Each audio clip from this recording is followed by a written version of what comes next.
तो आज मैं आपको इन्वेस्टमेंट के बारे में जो सवाल हैं उन सब के जवाब देने की कोशिश करूंगा।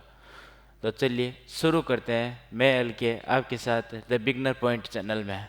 तो आज हम फोकस करेंगे इन्वेस्टमेंट के बारे में। तो इससे पहले हम देखते हैं भारतीय हम सेविंग में पीछे नहीं हैं, हम पीछे हैं इन्वेस्टमेंट में। हम इन्वेस्टमेंट पीछे हैं क्योंकि हमें स्कूल में, घर में, व कॉलेज में कहीं भी इसके बारे में कहीं कोई ज्ञान का किसी प्रकार का विकास नहीं किया जाता। अगर हम घर के एक्सपेंसेस देखें तो फिर भी हमारे मनी मैनेजमेंट बहुत बड़ी चीज़ होती है। हम कोई भी कार्य करते हैं तो उसमें मनी मैनेजमेंट व फाइनेंशियल मैनेजमेंट का बहुत बड़ा रोल होता है, लेकिन इसके बारे में हमें कहीं भी नहीं सिखाया जाता। तो इसके लिए पूरा समझने के लिए हम एक साइकिल को समझते हैं। तो हमारे घर में ज़्यादातर लोग पैसे सेव तो करते हैं लेकिन वो पैसे घर में ही रखते हैं। घर में रखने के कारण उसमें इकोनॉमिक ग्रो नहीं होता, ग्रो बढ़ता है ना, पड़े के पैसे पैसे की वैल्यू बढ़ती है, और ना ही देश में ना जीडीपी में इसमें कोई पैसों की फायदा होती है। तो इसीलिए हम कहते हैं पैसे को काम में लगाना होता है, तो उससे हम इन्वेस्टमेंट कह सकते हैं। तो इन्वेस्टमेंट करने के बहुत अलग अलग तरीके होते हैं। डायरेक्ट इन्वेस्टमेंट करना जीडीपी में, जिससे हम स्टॉक मार्केट में अलग अलग बहुत ऑप्शन होते हैं जिससे पैसों में इन्वेस्टमेंट कर सकते हैं। इन्वेस्टमेंट से कंपनी अपना प्रोडक्शन करती है, ज़्यादा प्रोडक्शन करती है तो कंपनी अब ज़्यादा फायदा देश को होता है, तो देश का जीडीपी बढ़ेगा तो देश की ग्रोथ होती है। इसी के साथ जब ग्रोथ होती है तो उसे हम इन्वेस्टमेंट के थ्रू एक समझ सकते हैं कि देश के अंदर बहुत बड़ा विकास रहता है। तो जीडीपी बहुत बड़ी इन्वेस्टमेंट के थ्रू चलती है।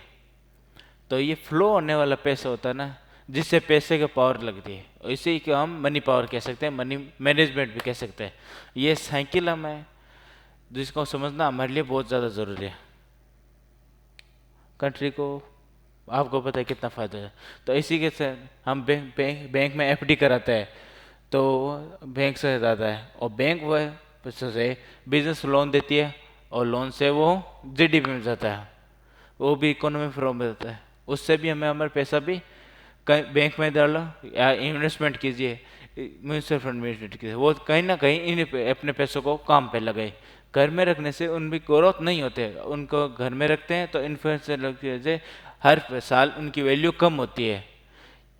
इन्फ्लेशन क्या है ये नहीं पता है तो आप बता देते हैं। अभी वैल्यू 1,000 रुपये है तो आगे आने वाले समय में उतनी नहीं रहेगी जितनी आज है, यो धीरे धीरे उसकी वैल्यू कम होती रहेगी। 5 साल बाद बात करेंगे, 5 साल बाद और कम 10 साल बाद और कम हो जाएगी।